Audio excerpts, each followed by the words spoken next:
Alright folks, today we've got a 2014 Jeep Cherokee. We've been having some creaking from the front end, and after spending some time under the car, I found that the lower ball joint on the passenger side was toast. Here she sits now. I wanted to talk about the process. So first thing you'll need to do is jack up the car.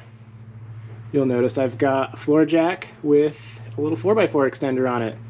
That's because we'll need to get this thing a little bit higher than my floor jack can go. The other side is also jacked up on a jack stand. Once you've done that and you've assured that you've set the parking brake, you'll need to remove the tire with a 19mm. That's these guys around here, and then you'll need a 36mm to remove the axle nut. Now don't try and remove the CV at that point. You'll next need to remove the castle nut, this guy here, from the lower ball joint, which will be underneath here on these threads. You may or may not have a pin. I suspect you probably will. Once this is busted free, and to do that I used a handy dandy pickle fork on my Harbor Freight air hammer. Get that all separated, you'll need to use some leverage to push this down to get this guy free. Once this guy is free, you'll then be able to swing this out far enough to get this guy out. So he can just hang there. Now as you can see, I've tied up to that over there. This to kind of hold it out of the way. There's probably 1,000 ways to do that. Once you've done that, you'll need to get the ball joint out of the knuckle, which is in here. And that is a precarious process. It starts with a healthy application of your favorite penetrating oil, in this case liquid wrench. You will need a ball joint press, and there's probably more than one way to skin this cat. I tried using an air hammer, but my extension wasn't long enough, and I wasn't happy with that pushing on this surface here. So I rigged up a assembly, this guy, and that guy, and use the ball joint press right under there.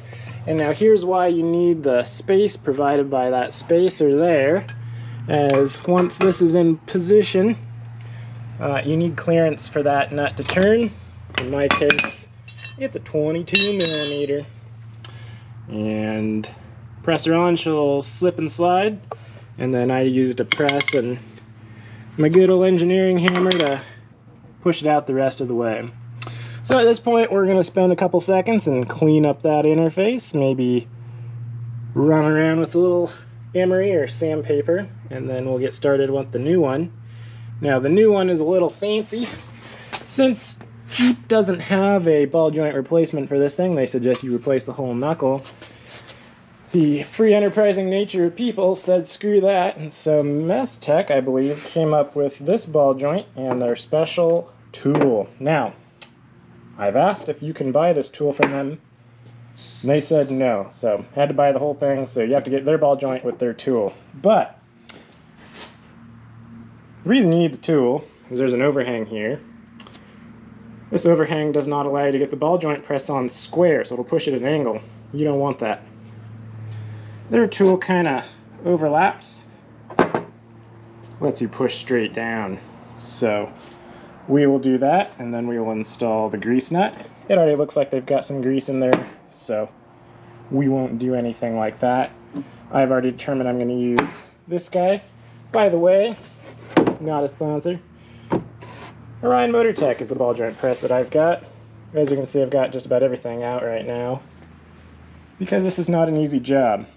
I'm so far into it, about an hour and a half, and hopefully this tutorial will make it go a lot quicker for you. Now I will put an asterisk into my time versus your time. I recently had this ball joint out, the one that we're replacing. That's because we had to replace the PTU on the car. And before we knew it was the PTU, we suspected it was maybe this or the CV, so we replaced those. Obviously it was still the PTU. But I think as part of taking it apart to replace the PTU, the boot got damaged, and that's why it failed early. So we're replacing it again. In your case, you might find this to be quite a pill to get out. It could be rusted in place. Take your time, lots of penetrating oil, big hammer.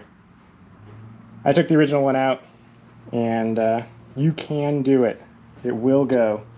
You may need to run a Dremel around the inside to get the next one in. Hopefully this guy slides right up in there. So let's get cracking.